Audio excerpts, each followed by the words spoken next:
திருநீரை அழித்து விட்டதாக ஆத்திரப்படுகிற நீ என்னை அழைத்து செல்ல தயாராக இருக்கிறாயா? கோவிலின் கருவறைக்குள்ளே அழைத்து செல்வதற்கு உன்னால் ஒரு போராட்டம் நடத்த முடியுமா?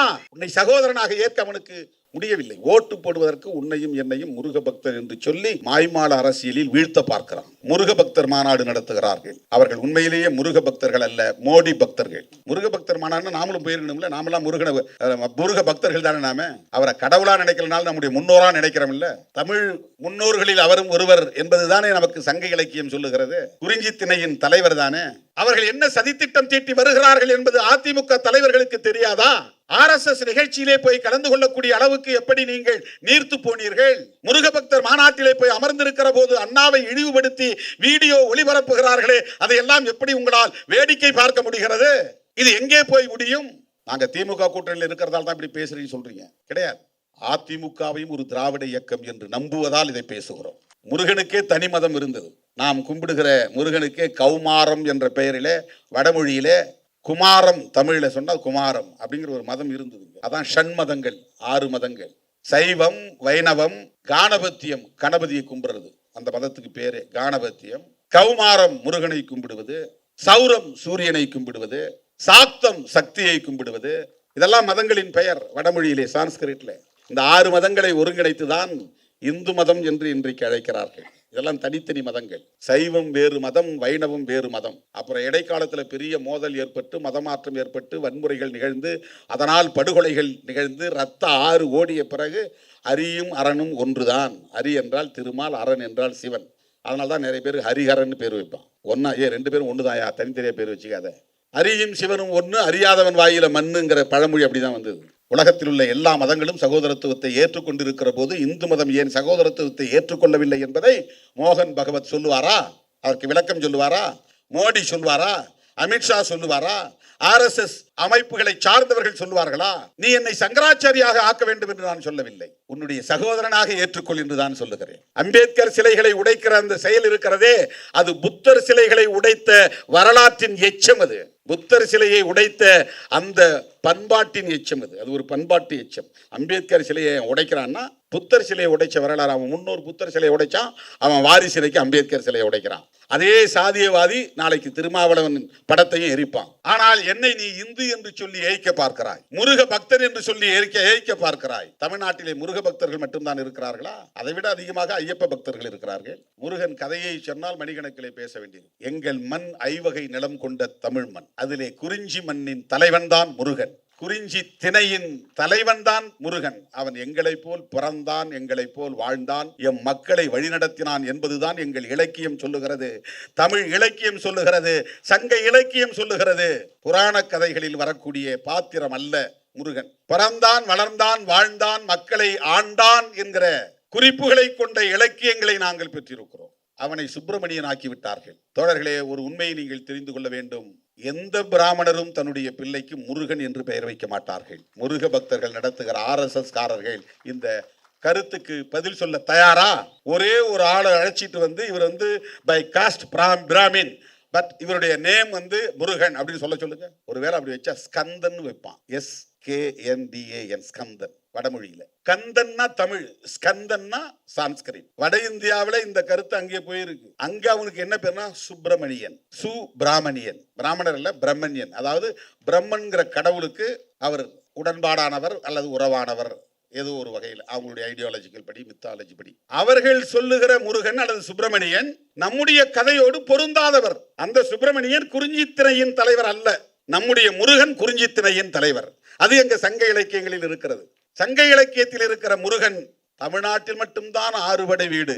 வேற எந்த மாநிலத்தில் 6 படை வீடு இருக்கிறது சொல்லுங்க. அதனால தான் நான் ஒரு கேள்வி எழுப்பினேன், அதை சிலரால் பொறுத்து கொள்ள முடியவில்லை. முருகன் தமிழ் கடவுள்னா அவங்க அப்பா சிவனும் தமிழ் கடவுளா தானே இருக்க முடியும். முருகன் தமிழ் கடவுள்னா சிவன் தமிழனா இருந்தா பார்வதி தமிழச்சியாக தான் இருக்க முடியும். இப்ப இவங்க 2 பேரும் கைலாய மலையில் இருக்கிறாங்கன்னா கைலாயம் தமிழர்களின் தேசம் தானே.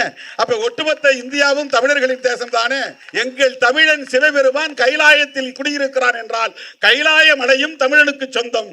கைலாய மலை இமயம் முதல் கன்னியாகுமரி வரையில் தமிழன் வாழ்ந்தான் என்பதற்கு சிவபெருமானே ஒரு சான்று. அந்த கதைப்படி பார்த்தார். சிவன் தமிழன், பார்வதி தமிழச்சி.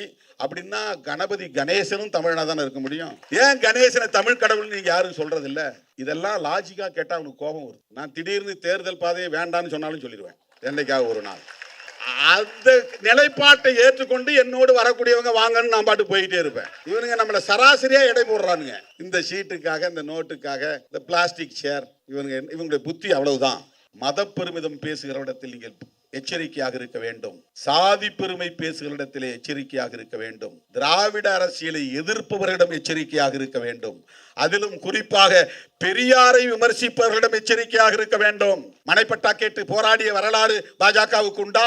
எத்தனை முருக பக்தர்களுக்கு மனைப்பட்டா இல்லாமல் இருக்கிறது? கோடிக்கணக்கான பேர் மனைப்பட்டா இல்லாமல் இருக்கிறார். உலகத்தில் எந்த நாட்டிலும் மனைப்பட்டா கேட்டு மனு போடுகிற அவலம் கிடையாது, இந்தியாவை தவிர. உலகத்தில் எந்த நாட்டிலும் மண்ணின் மைந்தர்கள் எனக்கு மனைப்பட்டா இல்லை, நான் புறம்போக்கிலே கிடக்கிறேன், ஏரி புறம்போக்கிலே, குட்டை புறம்போக்கிலே, நத்தம் புறம்போக்கிலே கிடக்கிறேன், குடிசையிலே கிடக்கிறேன், எனக்கு வீடு மனைப்பட்டா வேண்டும் என்று மனு போடுகிற அவலம் உலகத்தில் இந்திய மண்ணில் மட்டும்தான் இருக்கிறது. எத்தனை இடங்களில் நீங்கள் போட்டியிட போகிறீர்கள் என்று திரும்ப திரும்ப கேள்வி கேட்கிறார்கள். பாவம், அவர்களுக்கு இன்னும் சிறுத்தைகளை மதிப்பிட தெரியவில்லை, திருமாவளவனை மதிப்பீடு செய்ய முடியவில்லை என்பதுதான் என்னுடைய பார்வை. அவர்கள் சராசரி இயக்கவாதிகளை போல நம்மை பார்க்கிறார்கள். அதனால்தான் இந்த கேள்விகளை கேட்கிறார்கள் என்று நான் எண்ணிக்கொள்கிறேன். நாங்க 6 சீட்டு கொடுத்தோம், 8 சீட்டு கொடுத்தோம், அதுக்கு மேல அவங்களை நாங்க ஊக்கப்படுத்தல.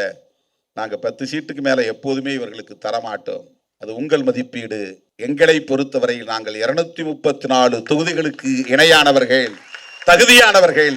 அந்த வலிமை எங்களுக்கு உண்டு. இதை நான் ஆணவத்தில் சொல்லவில்லை, வெறும் தேர்தல் கணக்கில் சொல்லவில்லை, சமூக மாற்றத்தின் பார்வை அடிப்படையில் சொல்லுகிறேன். இஸ்ரேலில் இருந்து ஈரானின் அணு உலைக்களங்களை, யுரேனியம் செறிவூட்டுகிற பாதாள அறைகளை குறிவைத்து தாக்குகிற ஆயுதங்கள் இன்றைக்கு இஸ்ரேலிடம் இருக்கிறது. பதிலடி கொடுக்கிற அளவுக்கு வலிமை ஈரானுக்கு இருக்கிறது. வம்புக்கே தலையீடு செய்து ஈரானை அச்சுறுத்துகிற அளவுக்கு அமெரிக்காவிடம் ஆயுதங்கள் இருக்கின்றன. இந்த நாடுகளிடமெல்லாம் பூமியை பலமுறை அழித்தொழிக்கக்கூடிய அளவுக்கு அணு ஆயுதங்கள் இருக்கின்றன. இப்படிப்பட்ட அணு ஆயுதங்களால் தகர்க்க முடியாத ஒன்று இந்தியாவிலே சாதிய சமூக கட்டமைப்பாக இருக்கிறது. நான் நோன்புக்கு போறேன், என் தலையில ஒரு தொப்பி வைக்கிறாங்க, நான் அப்படியே வச்சுட்டாங்கன்னு எடுக்காமலே இருக்க முடியுமா? அடுத்த ஒரு நிமிஷத்துல எடுத்துறேன். அவங்களுக்கும் தெரியும் எடுத்துருவேன்னு. அது ஒரு அடையாளம், அவ்வளவுதான். அடுத்த ஒரு நிமிஷத்துல எடுத்துருவோம். அப்ப அந்த பூசாரி நெற்றியில திருநீர் பூசினாரு, அவருடைய உணர்வை நான் மதிக்கிறேன், அவருக்கு நான் வணக்கம் சொன்னேன், நன்றி சொன்னேன். கொஞ்ச நேரம் தானே வச்சிருக்க முடியும், அதை அப்படியே நான் வச்சுக்கிட்டு இருக்க முடியுமா? புண்ணியம் கிடைக்கும் என்றும் நான் பூசிக்கொள்ளவில்லை, அவமதிக்க வேண்டும் என்றும் நான் அழிக்கவில்லை. இது அந்த அற்பர்களுக்கு தெரியாது, ஏனென்றால் அவர்களுக்கு அரசியல் தெரியாது. வழக்கமாக ஏப்ரல் 14ஆம் நாள் விருதுகள் வழங்கும் விழாவை நாம் நடத்துவதுண்டு. புரட்சியாளர் அம்பேத்கரின் பிறந்த நாளில் இந்த விழாவை நடத்தி வந்த நாம் தவிர்க்க முடியாத காரணங்களால் கடந்த சில ஆண்டுகளாக தள்ளி தள்ளி நடத்துகிற ஒரு சூழல் அமைந்துவிட்டது. இந்த ஆண்டு மே 31ஆம் தேதி நாம் மதச்சார்பின்மை காப்போம் பேரணியை அறிவித்த சூழலில் இந்த விழாவை உடனடியாக நடத்த இயலாமல் இன்றைக்கு ஜூன் 24ஆம் தேதி நடத்தி கொண்டிருக்கிறோம். பேரணியும் தள்ளி போய்விட்டது. 31ஆம் தேதி நடத்துவதாக இருந்த பேரணி ஜூன் 14ஆம் தேதி நாம் நடத்தும் நிலை உருவானது. தமிழ்நாட்டு அரசியல் அரங்கில் பெரும் அதிர்வை ஏற்படுத்திய பேரணி திருச்சி பேரணி. சனாதன சக்திகளின் அடிவயிற்றில் புலி கரைத்த பேரணி திருச்சிராப்பள்ளியில் நடைபெற்ற மதச்சார்பின்மை காப்போம் பேரணி. சங்க பரிவாரங்கள் நம்முடைய முதல் எதிரியே சிறுத்தைகள் தான் என்று சொல்லக்கூடிய வகையிலே சனாதனத்தை வேறறுப்போம் என்று முழங்கிய பேரணி திருச்சிராப்பள்ளியிலே நாம் நடத்திய மதச்சார்பின்மை காப்போம் பேரணி. ஏற்கனவே நாம் நடத்திய தேசம் காப்போம் பேரணியை நம்மால் தான் வெல்ல முடியும் என்பதை காட்டுகிற பேரணியாக இந்த பேரணி அதைவிட பன்மடங்கு பெருந்திரள் பேரணியாக அமைந்திருந்தது. அப்படி ஒரு மகத்தான பேரணியை, மாபெரும் பேரணியை, பெருந்திரள் பேரணியை வெற்றிகரமாக நடத்தி தந்த என் உயிரின் உயிரான விடுதலை சிறுத்தைகள் அனைவருக்கும் இந்த நேரத்தில் நான் எனது நெஞ்சார்ந்த நன்றியை உரித்தாக்குகிறேன். இந்த ஆண்டு விருதுகளுக்கான சான்றோர்களை நாம் எவ்வாறு தேர்வு செய்திருக்கிறோம் என்பதை இந்த அரங்கில் நீங்கள் அவர்கள் ஆற்றிய உரைகளில் இருந்து அறிந்திருக்க முடியும். இத்தகைய சான்றோர் பெருமக்களோடு நாம் உரையாட வேண்டும். அவர்களின் உரைகளை பல மணி நேரம் அமர்ந்து நாம் கேட்க வேண்டும். அதன் மூலம் கருத்தியல் தளத்திலே நம்மை நாமே செழுமைப்படுத்திக் கொள்ள வேண்டும் என்கிற ஒரு ஏற்பாடாகவே இந்த விழாவை நான் பார்க்கிறேன்.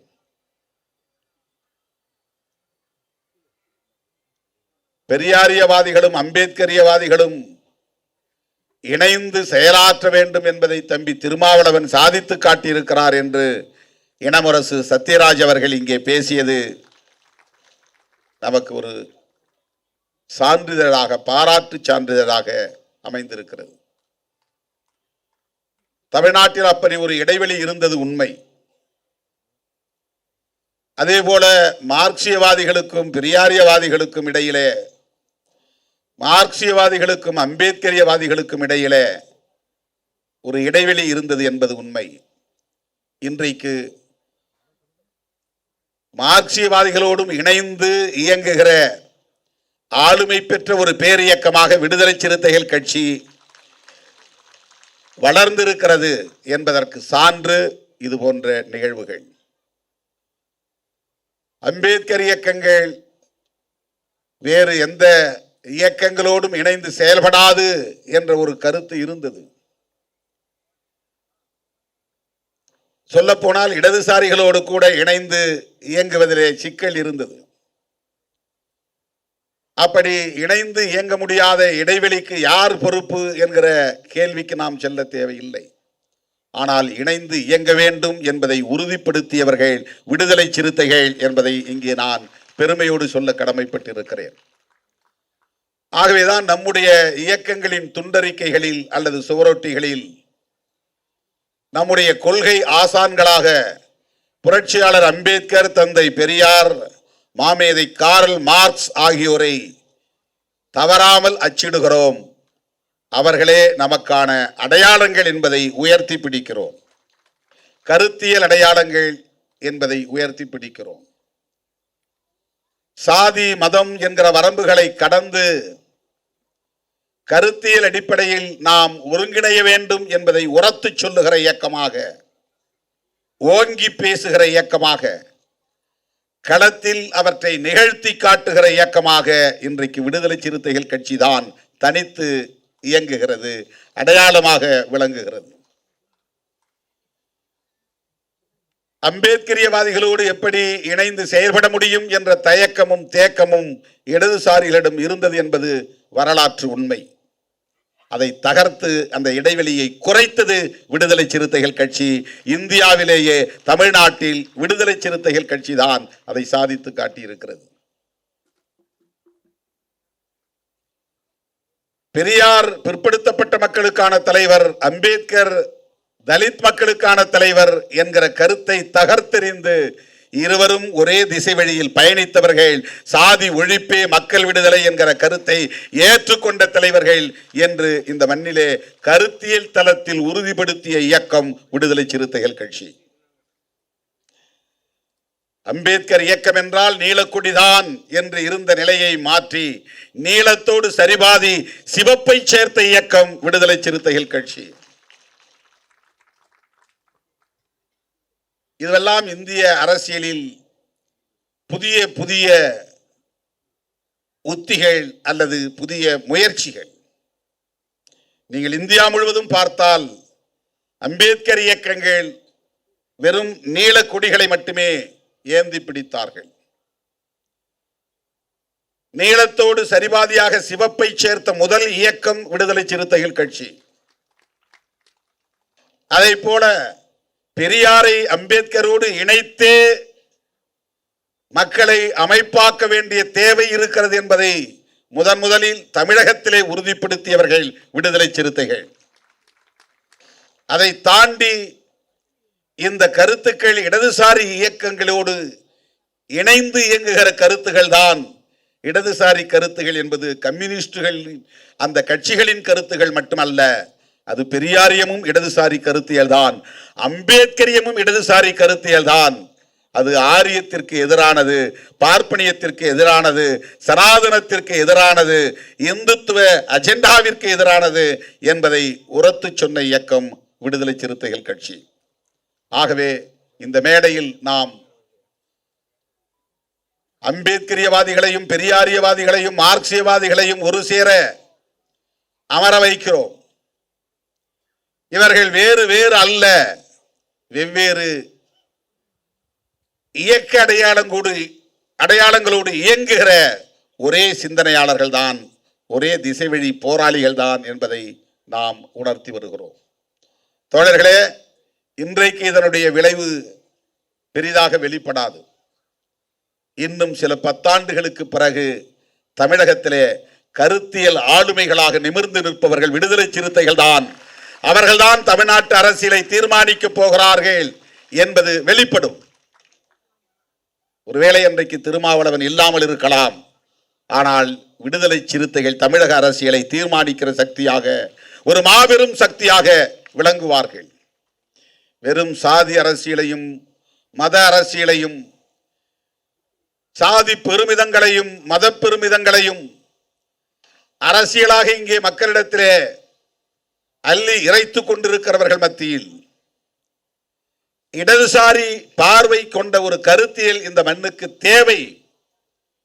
தேசிய அளவில் அது வலிமை பெற வேண்டும், அதற்கு தேசிய பார்வையும் தேவை என்கிற அடிப்படையிலே இயங்குகிற இயக்கம்தான் விடுதலை சிறுத்தைகள் கட்சி. அதனால்தான் எல்லோரும் தேர்தல் கணக்கு போடுகிற போது நாம் தேசத்தின் பாதுகாப்பை பற்றி கவலைப்பட்டுக் கொண்டிருக்கிறோம், பேரணி நடத்தி கொண்டிருக்கிறோம். எத்தனை இடங்களில் நீங்கள் போட்டியிடப் போகிறீர்கள் என்று திரும்ப திரும்ப கேள்வி கேட்கிறார்கள். பாவம், அவர்களுக்கு இன்னும் சிறுத்தைகளை மதிப்பிட தெரியவில்லை, திருமாவளவனை மதிப்பீடு செய்ய முடியவில்லை என்பதுதான் என்னுடைய பார்வை. அவர்கள் சராசரி இயக்கவாதிகளைப் போல நம்மை பார்க்கிறார்கள், அதனால்தான் இந்த கேள்விகளை கேட்கிறார்கள் என்று நான் எண்ணிக்கொள்கிறேன். தற்காலிகமான பயன்களுக்காக இயக்கம் நடத்துகிறவர்களோடு நம்மை ஒப்பீடு செய்து பார்க்கிறார்கள் என்று அவர்களின் கேள்வியை நான் பரிதாபத்தோடு தான் பார்க்கிறேன். தோழர்களே, நாம் அவற்றையெல்லாம் கடந்தவர்கள், அது இப்போது அவர்களுக்கு புரியாது. இதை புரிந்து கொள்வதற்கே அவர்கள் இன்னும் பல ஆண்டுகள் நம்மை படிக்க வேண்டும். ஏதோ திருநீரை அழித்து விட்டான் திருமாவளவன் என்று அரசியல் பேசுகிறார்கள்.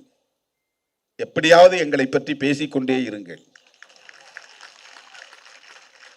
எதிராகவோ ஆதரவாகவோ எங்களை பற்றி பேசிக்கொண்டே இருங்கள். ஏனென்றால் நாங்கள் தேசத்தை திருத்தி அமைப்பதற்காக, புதுப்பித்து கட்டமைப்பதற்காக, புதிய இந்தியாவை உருவாக்குவதற்காக, புரட்சியாளர் அம்பேத்கரின் கனவை நனவாக்குவதற்காக போராடி கொண்டிருப்பவர்கள். எங்களை வெறும் டீபன் கொடுத்து ஏமாற்றி விடலாம் என்று நீங்கள் கணக்கு போடாதீர்கள். நாங்கள் 6 சீட்டு கொடுத்தோம், 8 சீட்டு கொடுத்தோம், அதுக்கு மேலே அவங்கள நாங்கள் ஊக்கப்படுத்தலை.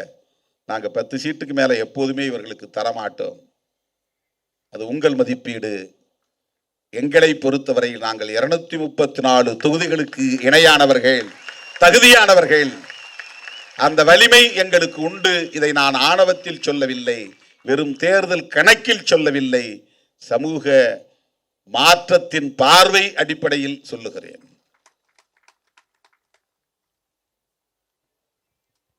அதனால்தான் தேசம் காப்போம் பேரணி நடத்திய நாம் இன்றைக்கு மதச்சார்பின்மை காப்போம் பேரணியை நடத்துகிறோம்.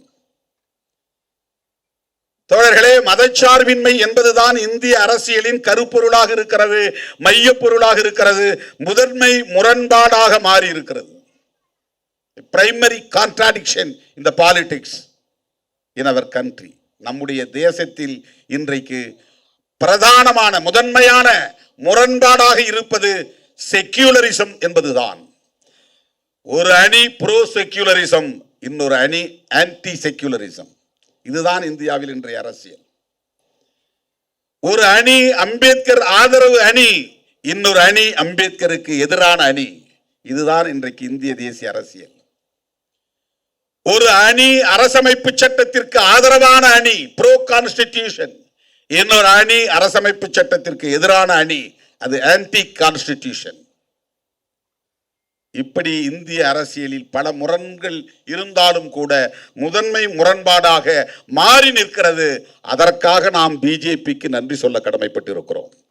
பிஜேபி அல்லது ஆர்எஸ்எஸ் அல்லது சங்க பரிவார கும்பல் இந்த மதச்சார்பின்மைக்கு எதிராக அரசியல் செய்ய தொடங்கிய பிறகுதான் மதச்சார்பின்மை தொடர்பான முரண்பாடு இன்றைக்கு கூர்மையடைந்து வருகிறது, ஷார்பன் ஆகிறது. அதுதான் இன்றைக்கு கூர்மையடைந்து வருகிறது. அதுதான் மிக முக்கியமானது. எத்தனையோ பல பிரச்சனைகள் இருக்கின்றன, எத்தனையோ பல முரண்கள் இருக்கின்றன,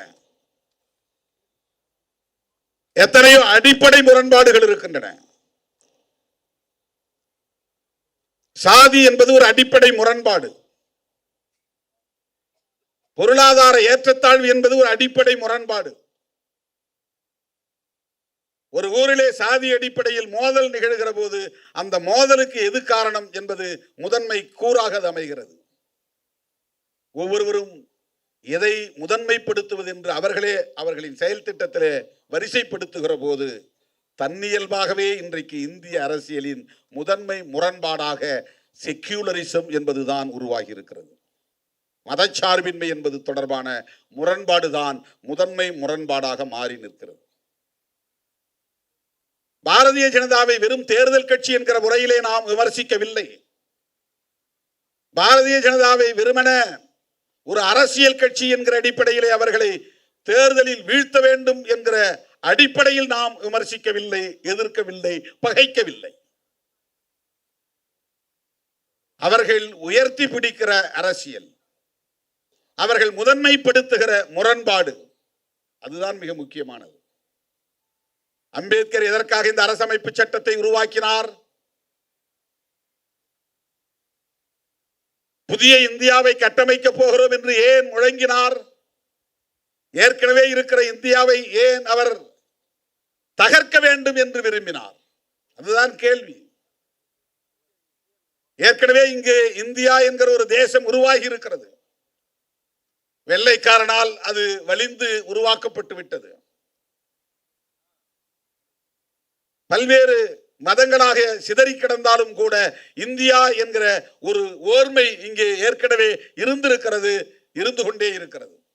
ஆனால் அந்த இந்தியா தொடரக்கூடாது, அது தகர்க்கப்பட வேண்டும், அது அழித்தொழிக்கப்பட வேண்டும். புதிய இந்தியாவை கட்டமைக்க வேண்டும். அது சாதிய பாகுபாடுகள் அற்ற இந்தியாவாக இருக்க வேண்டும், பாலின பாகுபாடுகள் அற்ற இந்தியாவாக இருக்க வேண்டும். ஆண் பெண் என்கிற பாலினத்திற்கு இடையிலான பாகுபாடு, டிஸ்கிரிமினேஷன்ஸ், ஏற்கனவே இருக்கிற இந்தியா டிஸ்கிரிமினேட்டரி இந்தியா. புரட்சியாளர் அம்பேத்கர் அவர்கள் விரும்புகிற இந்தியா ஈக்குவாலிட்டி என்கிற சமத்துவம் இந்தியா. டிஸ்கிரிமினேஷன் ஏன் இருக்கிறது? சாதிய சமூக அமைப்பு நீடிப்பதனால் இருக்கிறது. ஆண் மேலானவன் பெண் கீழானவன் என்கிற கருத்தியல் இங்கே நிலை பெற்றிருப்பதனால் அது நீடிக்கிறது. ஆகவே இந்த பாகுபாடு கலைந்த ஒரு புதிய இந்தியாவை கட்டமைக்க வேண்டுமானால் இங்கே நிறுவப்படுகிற அரசு மதசார்பற்ற அரசாக இருக்க வேண்டும். இதுதான் இங்கே இருக்கிற பிரச்சனை. இதுதான் சங்க பரிவாரங்களின் இறுதி இலட்சியம் என்ன என்றால், முஸ்லிம்களை விரட்ட வேண்டும் என்பதல்ல, கிறிஸ்தவர்களை விரட்ட வேண்டும் என்பதல்ல. அவர்களுக்கு தெரியும், முஸ்லிம்களும் கிறிஸ்தவர்களும் இந்த மண்ணின் பூர்வீக குடிகள் தான். அவர்கள் யாரும் அராபியாவில் இருந்து வந்தவர்கள் இல்லை, ஐரோப்பாவில் இருந்து வந்தவர்கள் இல்லை, அந்நிய தேசத்தை சார்ந்தவர்கள் இல்லை, இந்த மண்ணை ஆக்கிரமித்த கும்பல் இல்லை. இந்த மண்ணின் மைந்தர்கள் தான், பூர்வீக குடிகள் தான். மதம் மாறி இஸ்லாமியர்களாக இருக்கிறார்கள், கிறிஸ்தவர்களாக இருக்கிறார்கள் என்பது அவர்களுக்கு தெரியும். ஆனால் அவர்கள் மீது வெறுப்பை விதைத்து பெரும்பான்மை இந்துக்களை ஓரணியில் திரட்டி ஆட்சி அதிகாரத்தை தக்க வைத்துக் கொண்டால்தான் அரசமைப்பு சட்டத்தை தூக்கி எறிய முடியும். புரட்சியாளர் அம்பேத்கர் கண்ட கனவை சிதைக்க முடியும். இதுதான் சங்க பரிவாரங்களின் நோக்கம். தமிழ்நாட்டில் முதலமைச்சர் பதவியை பிடிக்கிறதுக்காக முயற்சி செய்யறாங்க நினைக்காதீங்க. அல்லது பிரதமர் பதவிதான் அவர்களது இறுதி இலட்சியம், இறுதி இலக்கு என்று கருதாதீர்கள்.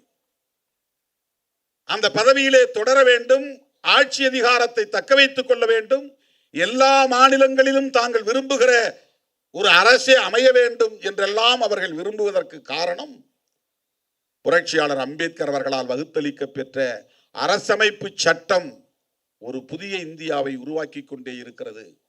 ஒரு அமைதி புரட்சியை உருவாக்கி கொண்டே இருக்கிறது. சமூக நீதியின் மூலமாக சமத்துவத்தை உருவாக்கி கொண்டே இருக்கிறது. அடிநிலையில் உழன்றவர்கள் இன்றைக்கு ஆளுமை மிக்கவர்களாக தலை நிமிர்ந்து நிற்கிறார்கள். கோட்டு சூட்டு அணிந்து வீறு நடை போடுகிறார்கள். கூனி குறுகி நின்றவர்கள், சாணி அள்ளி கிடந்தவர்கள், கக்கூஸ் கழுவி கொண்டிருந்தவர்கள், தெருவை பெருக்கிக் கொண்டிருந்தவர்கள் இன்றைக்கு நீதிபதிகளாக, பேராசிரியர்களாக, துணைவேந்தர்களாக, வழக்குரைஞர்களாக என்று தலை நிமிர்ந்து நிற்கிறார்கள். கோவணம் கட்டி கொண்டிருந்தவர்கள் இன்றைக்கு கோட்டு சூட்டு போட்டு நிமிர்ந்து நடக்கிறார்கள். இதுவெல்லாம் அவர்கள் விரும்பாத ஒன்று, விரும்பத்தகாத ஒன்று. இவையெல்லாம் நிகழ்கிறது. எதனால் நிகழ்கிறது?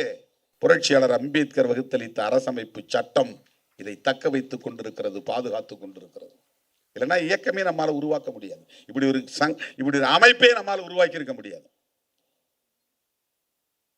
இன்றைக்கும் கொடியேற்றுவதற்கு நாம் போராட வேண்டியிருக்கிறது. பேனர் கட்டுவதற்கு போராட வேண்டியிருக்கிறது. பொதுக்கூட்டம் நடத்துவதற்கு, பேரணி நடத்துவதற்கு போராட வேண்டியிருக்கிறது. இந்த சமூகம் எவ்வளவு இறுக்கமாக இருக்கிறது என்பதை புரிந்து கொள்ள வேண்டும். அடிநிலையில் உழலக்கூடியவர்கள் தலை நிமிர்ந்து விடக்கூடாது.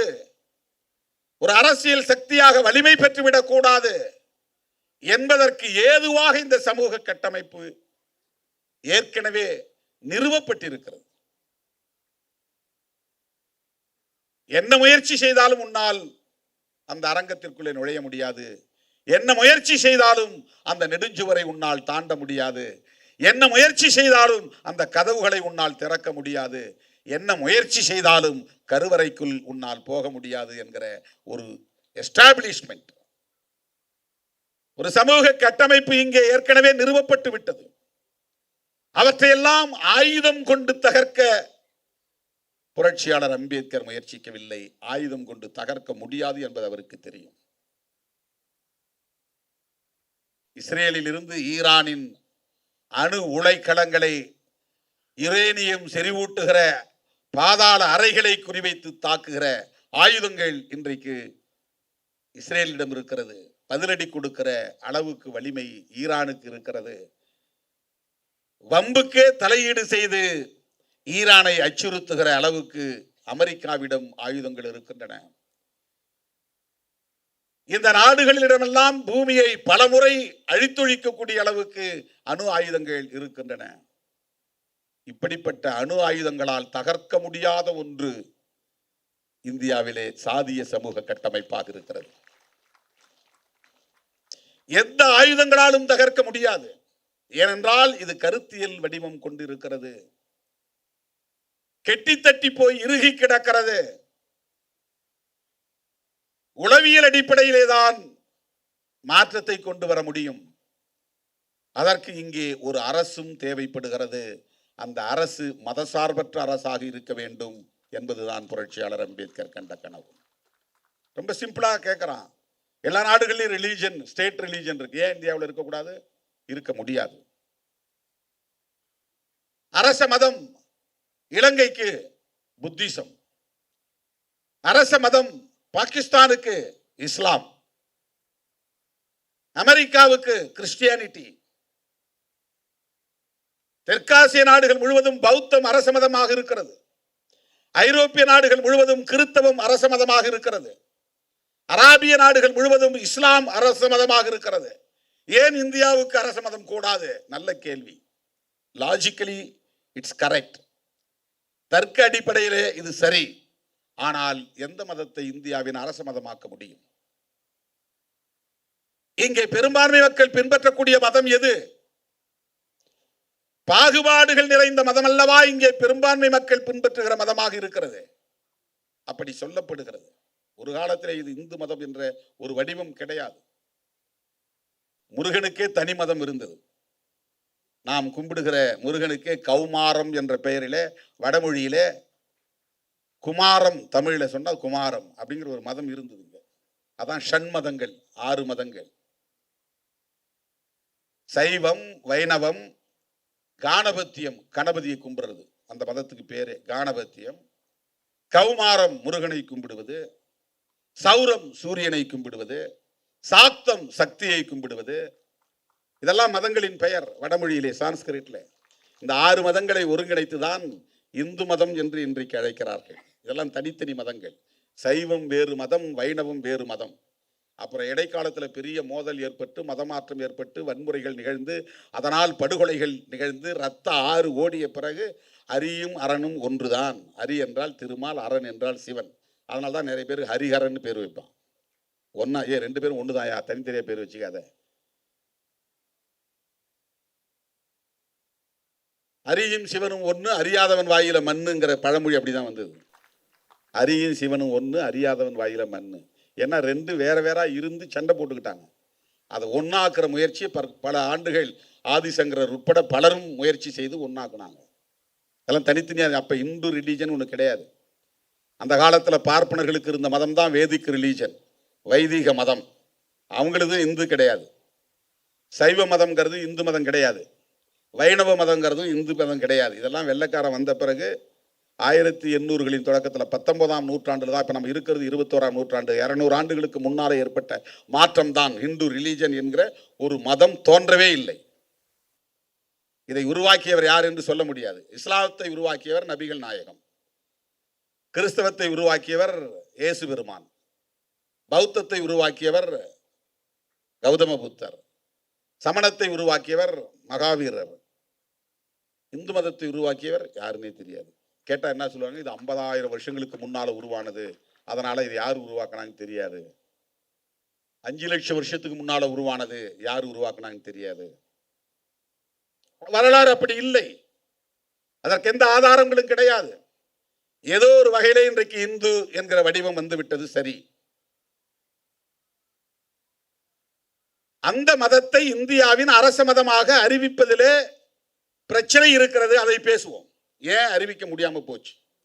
ஏன் ஸ்டேட் ரிலீஜன் உருவாகவில்லை? இந்தியா ஏன் மதசார்பற்ற அரசாக இருக்க வேண்டும்? இது அன்றைய கான்ஸ்டிடியூயன்ட் அசெம்பிளி என்கிற அரசியலமைப்பு சட்டத்திற்கான சபையிலே விவாதிக்கப்பட்டதா இல்லையா? புரட்சியாளர் அம்பேத்கரோடு பலரும் விவாதித்தார்களா இல்லையா? இந்த பிரியாம்பிள்லே கடவுளின் பெயரால் முடிக்க சொன்னாங்க நிறைய பேர். கடைசியா முடிக்கிறப்போ கடவுளின் பெயரால் இதை நாங்கள் ஏற்றுக்கொள்கிறோம் அரசமைப்பு சட்டமாக அப்படின்னு முடிக்க சொல்லி தான் வற்புறுத்தினாங்க. ஒற்றை ஆளாக இருந்து புரட்சியாளர் அம்பேத்கர் அவர்கள் அதையெல்லாம் எதிர்த்து நின்று வெற்றி கண்டார். அவர் மட்டும் இல்லாமல் வேறு எவராவது இந்த அரசமைப்பு சட்டத்தை எழுதக்கூடிய வாய்ப்பை பெற்றிருந்தால் இந்தியாவின் அரச மதமாக இவர்கள் சொல்லுகிற இந்த மதம்தான் ஸ்டேட் ரிலீஜன் என்றாகி இருக்கும். ஏன் இதை ஸ்டேட் ரிலீஜனாக அறிவிக்கப்படவில்லை என்று சொன்னால், இந்த மதம் அடிப்படையிலேயே பாகுபாடுகளை கொண்ட மதமாக இருக்கிறது. உலகத்தில் எந்த மதமும் பிறப்பின் அடிப்படையில் உயர்வு தாழ்வை ஏற்கவில்லை. எல்லா மதமும் சகோதரத்துவத்தை மட்டுமே அடிப்படை கோட்பாடாக கொண்டிருக்கிறது. ஆன்மா, உயிர் மூச்சு கோட்பாடு என்னன்னா ஃப்ரெட்டர்னிட்டி என்பதுதான். அதான் திராவிடியன் பிரதர்ஹுட் அப்படின்னு அவர் சொன்னார். ஆனா உலகம் முழுவதுமே எல்லா மக்களும் எந்த ரேஸ் அண்ட் எத்னிசிட்டி, எந்த ஒரு வேறுபாடும் இல்லாமல் உலக மாந்தர் அனைவரும் சகோதரர்கள் என்று சொல்லுகிற மதங்களாக அவையெல்லாம் வளர்ச்சி அடைந்திருக்கின்றன. எந்த மதத்தை எடுத்தாலும் அதுல சகோதரத்துவம் உண்டு. அண்ணன் தம்பியாய் இருப்போம், அன்பை வளர்ப்போம். பௌத்தம் அதுதானே சொல்லுது. பௌத்தத்துல கடவுள் கிடையாதே, வழிபாடு கிடையாதே, சடங்கு சம்பிரதாயங்கள் கிடையாதே, தனி மனித ஒழுக்கத்தையும் சமூக ஒழுக்கத்தையும் பேசுகிற ஒற்றை மதம். அந்த காலத்தில் வேதிக் ரிலிஜன், வேத மதத்தை சார்ந்தவர்கள் இதை நாத்திக மதம் என்று பரப்பினார்கள். அதனால் தான் அழித்து ஒழித்தார்கள். பௌத்தத்தை நாத்திக மதம் என்று சொல்லிதான் அழித்து ஒழித்தார்கள். வேறு எந்த ஒரு தேசத்திலும் இல்லாத அளவுக்கு இந்தியாவிலே பௌத்தம் செழித்தோங்கி இருந்த வரலாறு இன்றைக்கு நம்முடைய விருது பெற்ற ஜம்புலிங்கம் அவர்கள் குறிப்பிட்டார். தமிழ்நாட்டில் பௌத்தம் செழித்திருந்தது. இன்றைக்கு எங்கே? சிலைகள் எல்லாம் ஏன் உடைக்கப்பட்டன? அம்பேத்கர் சிலைகளை உடைக்கிற அந்த செயல் இருக்கிறதே, அது புத்தர் சிலைகளை உடைத்த வரலாற்றின் எச்சம். அது புத்தர் சிலையை உடைத்த அந்த பண்பாட்டின் எச்சம். அது ஒரு பண்பாட்டு எச்சம். அம்பேத்கர் சிலையை உடைக்கிறான்னா புத்தர் சிலையை உடைச்ச வரலாறு. அவன் முன்னோர் புத்தர் சிலையை உடைச்சான், அவன் வாரி சிலைக்கு அம்பேத்கர் சிலையை உடைக்கிறான். அதே சாதியவாதி நாளைக்கு திருமாவளவன் படத்தையும் எரிப்பான்.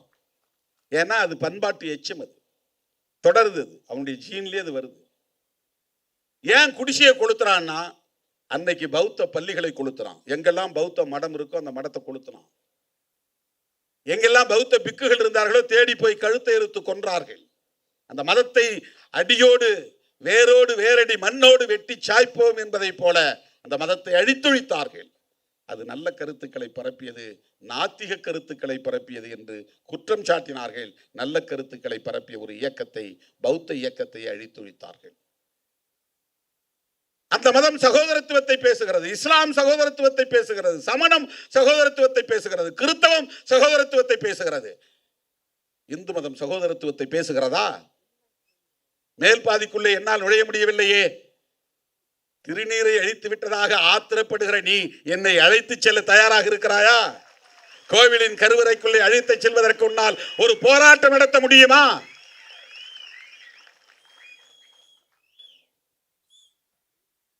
உன்னை சகோதரனாக ஏற்க அவனுக்கு முடியவில்லை. ஓட்டு போடுவதற்கு உன்னையும் என்னையும் முருக பக்தர் என்று சொல்லி மாய்மால அரசியலில் வீழ்த்த பார்க்கிறான். இந்து மதத்தில் சகோதரத்துவம் இல்லை என்பதனால் அரசியல் நிர்ணய சபையில் வெகுவாக விவாதிக்கப்பட்டு இந்த மதத்தை அதிகாரபூர்வமாக அரசமைப்பு சட்டத்தின் மூலம் அரச மதம் என்று அறிவிக்க கூடாது என்கிற நிலைப்பாட்டை எடுத்தார்கள். ஏன்னா நீ அரச மதமா கான்ஸ்டிடியூஷனை இதை ஏத்துக்கிடுச்சுன்னா இந்த டிஸ்கிரிமினேஷனையே கான்ஸ்டிடியூஷன் அப்ரூவ் பண்ண மாதிரி ஆயிரும். Constitution it self recognised and approved the discrimination. அதுவே அங்கீகரிச்சிரும். அதை எப்படி ஏற்றுக்க முடியும்? சட்டமே டிஸ்கிரிமினேஷனை சரி என்று சொல்லக்கூடிய நிலை உருவாகிவிடும். இந்து மதத்தில் இருக்கிற இந்த பெரும் பிழையை சீர் செய்ய வேண்டும் என்று யாராவது எண்ணி இருக்கிறார்களா? பேசுகிறார்களா? நீ முஸ்லீம் மதத்தில் போனா ஏதாவது சொல்றியா? அதையே விமர்சிக்க மாட்டேங்கிற, கிறிஸ்தவத்தை ஏன் விமர்சிக்க மாட்டேங்கிற? இப்போ நான் நோன்புக்கு போறேன், என் தலையில ஒரு தொப்பி வைக்கிறாங்க, நான் அப்படியே வச்சுட்டாங்கன்னு எடுக்காமலே இருக்க முடியுமா? அடுத்த ஒரு நிமிஷத்துல எடுத்துடுறேன். அவங்களுக்கும் தெரியும் எடுத்துருவேன்னு. அது ஒரு அடையாளம், அவ்வளவுதான். அடுத்த ஒரு நிமிஷத்துல எடுத்துருவோம். அப்ப அந்த பூசாரி நெற்றியில திருநீர் பூசினாரு, அவருடைய உணர்வை நான் மதிக்கிறேன், அவருக்கு நான் வணக்கம் சொன்னேன், நன்றி சொன்னேன். கொஞ்ச நேரம் தானே வச்சிருக்க முடியும். அதை அப்படியே நான் வச்சுக்கிட்டு இருக்க முடியுமா? புண்ணியம் கிடைக்கும் என்றும் நான் பூசிக்கொள்ளவில்லை, அவமதிக்க வேண்டும் என்றும் நான் அழிக்கவில்லை.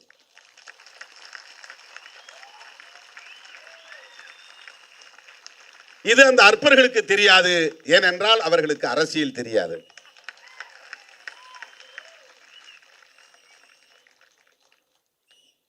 என் மீது நம்பிக்கை வைத்திருப்பவர்கள், என் மீது பாசம் வைத்திருப்பவர்கள் இன்றைக்கு கூட பல கோவில்களுக்கு அழைக்கிறார்கள். நான் போகிறேன். கும்பத்திலே கலசத்திலே தண்ணீர் ஊற்ற சொல்லுகிறார்கள், ஊற்றுகிறேன். இதெல்லாம் எனக்கு 100 வருஷம் வாழணும் அப்படிங்கிற ஆசைப்பட்டு தான் செய்யறேனா?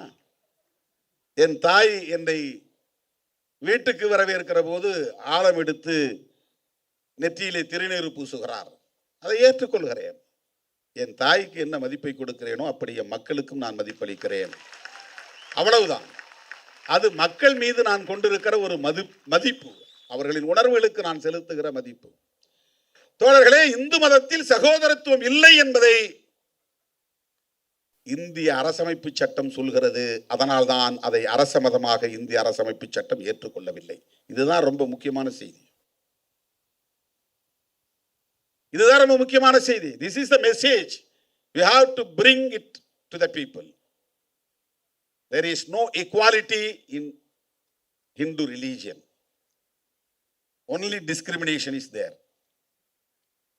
அங்கே அரசமைப்பு சட்டத்தில் ஏன் இதை ஏற்றுக்கொள்ளவில்லை என்றால் சகோதரத்துவம் இல்லை, சமத்துவம் இல்லை. சகோதரத்துவம் இல்லாத இடத்தில் சமத்துவம் இருக்காது.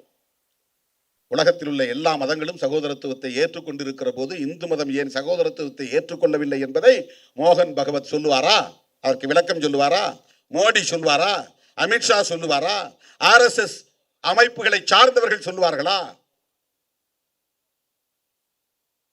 நீ என்னை சங்கராச்சாரியாக ஆக்க வேண்டும் என்று நான் சொல்லவில்லை. உன்னுடைய சகோதரனாக ஏற்றுக்கொள் என்று தான் சொல்லுகிறேன். உன்னால் அது முடியாது. ஆனால் என்னை நீ இந்து என்று சொல்லி ஏய்க்க பார்க்கிறாய், முருக பக்தர் என்று சொல்லி ஏய்க்க பார்க்கிறாய். தமிழ்நாட்டிலே முருக பக்தர்கள் மட்டும்தான் இருக்கிறார்களா? அதைவிட அதிகமாக ஐயப்ப பக்தர்கள் இருக்கிறார்கள். முருகன் கதையை சொன்னால் மணிக்கணக்கிலே பேச வேண்டியிருக்கும். எங்கள் மண் ஐவகை நிலம் கொண்ட தமிழ் மண். அதிலே குறிஞ்சி மண்ணின் தலைவன் தான் முருகன். குறிஞ்சி திணையின் தலைவன் தான் முருகன். அவன் எங்களைப் போல் பிறந்தான், எங்களைப் போல் வாழ்ந்தான், எம் மக்களை வழிநடத்தினான் என்பதுதான் எங்கள் இலக்கியம் சொல்லுகிறது. தமிழ் இலக்கியம் சொல்லுகிறது, சங்க இலக்கியம் சொல்லுகிறது. புராண கதைகளில் வரக்கூடிய பாத்திரம் அல்ல முருகன். பிறந்தான், வளர்ந்தான், வாழ்ந்தான், மக்களை ஆண்டான் என்கிற குறிப்புகளை கொண்ட இலக்கியங்களை நாங்கள் பெற்றிருக்கிறோம். அவனை சுப்பிரமணியன் ஆக்கிவிட்டார்கள். தோழர்களே, ஒரு உண்மையை நீங்கள் தெரிந்து கொள்ள வேண்டும். எந்த பிராமணரும் தன்னுடைய பிள்ளைக்கு முருகன் என்று பெயர் வைக்க மாட்டார்கள். முருக பக்தர்கள் நடத்துகிற RSS காரர்கள் இந்த கருத்துக்கு பதில் சொல்ல தயாரா? ஒரே ஒரு ஆளை அழைச்சிட்டு வந்து இவர் வந்து பை காஸ்ட் பிராமின், பட் இவருடைய நேம் வந்து முருகன் அப்படின்னு சொல்ல சொல்லுங்க. ஒருவேளை அப்படி வச்சா ஸ்கந்தன் வைப்பான். SKNDAN, ஸ்கந்தன் வடமொழியில. கந்தன்னா தமிழ், ஸ்கந்தன்னா சான்ஸ்கிரிட். வட இந்தியாவில் இந்த கருத்து அங்கே போயிருக்கு. அங்க அவனுக்கு என்ன பேர்னா சுப்பிரமணியன், சுப்பிராமணியன். பிராமணர் இல்ல, பிரம்மண்யன். அதாவது பிரம்மன்கிற கடவுளுக்கு அவர் உடன்பாடானவர் அல்லது உறவானவர், ஏதோ ஒரு வகையில் அவங்களுடைய ஐடியாலஜிக்கல் படி, மித்தாலஜி படி. அவர்கள் சொல்லுகிற முருகன் அல்லது சுப்பிரமணியன் நம்முடைய கதையோடு பொருந்தாதவர். அந்த சுப்பிரமணியன் குறிஞ்சித்திணையின் தலைவர் அல்ல. நம்முடைய முருகன் குறிஞ்சித்திணையின் தலைவர். அது எங்க சங்க இலக்கியங்களில் இருக்கிறது. சங்க இலக்கியத்தில் இருக்கிற முருகன் தமிழ்நாட்டில் மட்டும்தான் அறுபடை வீடு. வேற எந்த மாநிலத்தில் அறுபடை வீடு இருக்கிறது சொல்லுங்க. அதனால்தான் நான் ஒரு கேள்வி எழுப்பினேன், அதை சிலரால் பொறுத்து கொள்ள முடியவில்லை. முருகன் தமிழ் கடவுள்னா அவங்க அப்பா சிவனும் தமிழ் கடவுளாக தானே இருக்க முடியும். முருகன் தமிழ் கடவுள்னா சிவன் தமிழனா இருந்தா பார்வதி தமிழச்சியாக தான் இருக்க முடியும். இப்ப இவங்க ரெண்டு பேரும் கைலாய மலையில் இருக்கிறாங்கன்னா கைலாயம் தமிழர்களின் தேசம் தானே. அப்ப ஒட்டுமொத்த இந்தியாவும் தமிழர்களின் தேசம் தானே. எங்கள் தமிழன் சிவபெருமான் கைலாயத்தில் குடியிருக்கிறான் என்றால் கைலாய மலையும் தமிழனுக்கு சொந்தம். கைலாய மலை இமயம் முதல் கன்னியாகுமரி வரையில் தமிழன் வாழ்ந்தான் என்பதற்கு சிவபெருமானே ஒரு சான்று. அந்த கதைப்படி பார்த்தார். சிவன் தமிழன், பார்வதி தமிழச்சி. அப்படின்னா கணபதி கணேசனும் தமிழனா தானே இருக்க முடியும். ஏன் கணேசனை தமிழ் கடவுள் நீங்க யாரும் சொல்றது இல்ல? இதெல்லாம் லாஜிக்கா கேட்டா அவனுக்கு கோபம் வருது. எங்களை மட்டும் ஏன் அசிங்கப்படுத்துறான்? இந்த கதைகள்லாம் வேறு மதத்துல இல்லையே. இந்த மாதிரி புராண கதையாடல்கள் வேறு மதங்கள்ல இருந்தா சொல்லுங்க, நம்ம பேசுவோம். இந்த மாதிரி கதையாடல்கள் இல்லை. இப்ப எங்களுடைய அடையாளங்களையும் வரலாறையும் நீங்கள் திருடிக்கொண்டு அதற்கு புதிய புதிய அடையாளங்களை தந்து புதிய புதிய விளக்கங்களை தந்து எங்களை ஏய்த்து பாகுபடுத்தி பிளவுபடுத்தி சிதறடித்து சிதைத்துக் கொண்டிருப்பதை அம்பேத்கரின் பிள்ளையாக இருந்து கொண்டு எப்படி வேடிக்கை பார்க்க முடியும்? பெரியாரின் பிள்ளையாக இருந்து கொண்டு எப்படி வேடிக்கை பார்க்க முடியும்? நாங்கள் இயக்கம் கண்டிருப்பது நாடாளுமன்றத்திற்கு சட்டமன்றத்திற்கு சீட்டு பேசுவதற்காக அல்ல, பேரம் பேசுவதற்காக அல்ல. நான் திடீர்னு தேர்தல் பாதையை வேண்டான்னு சொன்னாலும் சொல்லிடுவேன் என்னைக்காக ஒரு நாள்.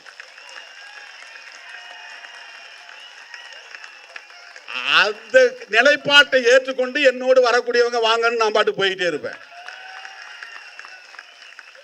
இவனுங்க நம்மளை சராசரியா எடை போடுறானுங்க. இந்த ஷீட்டுக்காக, இந்த நோட்டுக்காக, இந்த பிளாஸ்டிக் சேர், இவங்களுடைய புத்தி அவ்வளவுதான்.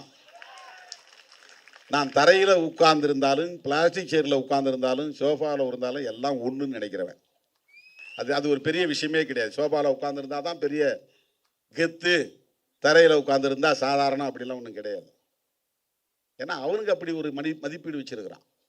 எனக்கு அந்த மதிப்பீடுகள் கிடையாது. தோழர்களே, அரசமைப்பு சட்டத்தில் இந்து மதம் அரச மதமாக ஏற்கப்படவில்லை என்பது முக்கியமான ஒரு செய்தி.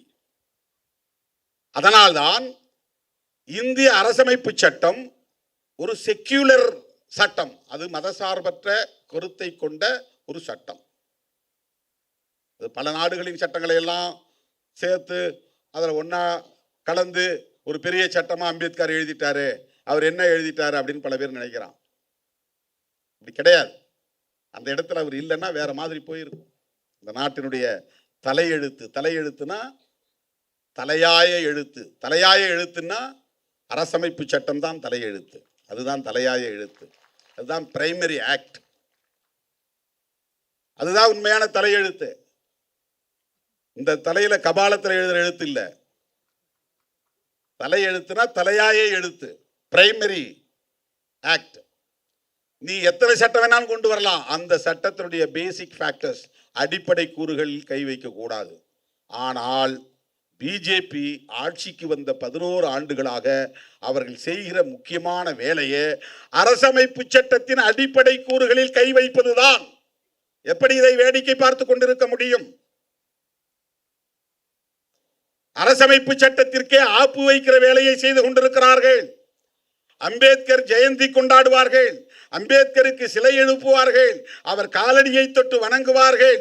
ஆனால் அவரால் வகுத்தளிக்க பெற்ற அரசமைப்பு சட்டத்தை காலி செய்து கொண்டிருக்கிறார்கள், நீர்த்து போக செய்து கொண்டிருக்கிறார்கள். இதை புரிந்து கொள்ள வேண்டுமானால் உனக்கு அம்பேத்கர் கண்ணாடி வேண்டும், பெரியார் கண்ணாடி வேண்டும். பெரியார் அம்பேத்கரையே ஒரு இடத்துல விமர்சிக்கிறார்.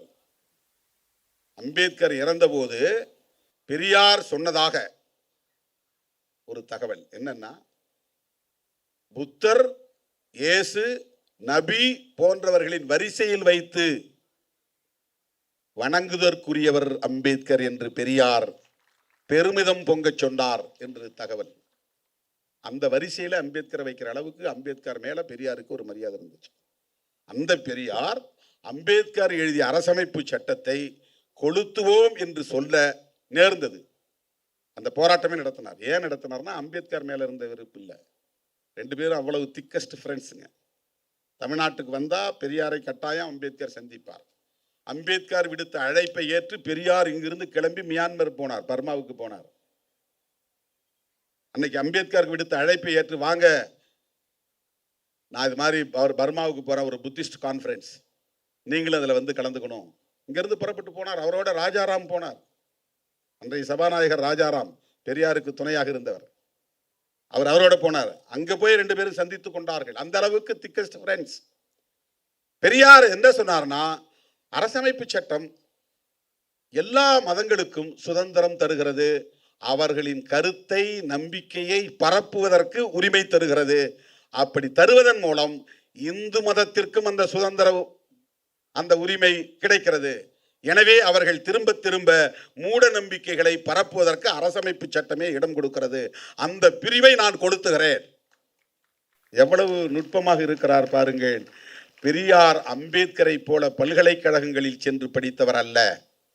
அரசமைப்பு சட்டத்தில் ஒவ்வொரு ஆர்டிக்கிள், ஒவ்வொரு உறுப்பும் என்ன சொல்லுகிறது என்பதை பார்க்கிற போது அந்த அரசமைப்பு சட்டம் ஒவ்வொரு மதத்திற்கும் சுதந்திரம் தருகிறது. நீ வந்து பிரச்சாரம் பண்ணிக்கலாம், உன் கருத்தை பரப்பிக்கலாம், நீ எப்படி வேணாலும் நம்பலாம், எந்த பிலீஃபும் உனக்கு இருக்கலாம், அதை இந்த கான்ஸ்டிடியூஷன் அனுமதிக்கிறது.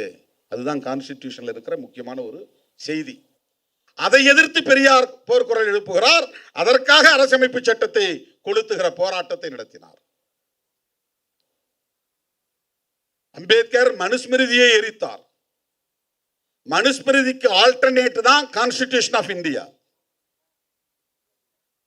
அன்னைக்கு உருவான மனுஸ்மிருதி தான் இன்னைக்கு இருக்கிற இந்தியாவை உருவாக்கி இருக்கு. இப்ப நாம பார்க்கிற discriminatory India which is made by Manusmriti. மனுஸ்மிருதியால் உருவாக்கப்பட்ட இந்தியா தான் நாம் இருக்கிற இந்தியா, அதை தகர்ப்பதற்காக புரட்சியாளர் அம்பேத்கரால் உருவாக்கப்பட்டதுதான் அரசமைப்பு சட்டம். அதை ரீப்ளேஸ் பண்ணுது. மனுஸ்மிருதிக்கு பதிலா அன்னைக்கு கோட் ஆஃப் மனு என்பவர் எழுதிய சட்டம் இந்தியாவை இப்படிப்பட்ட நிலைமைக்கு ஆளாக்கியது.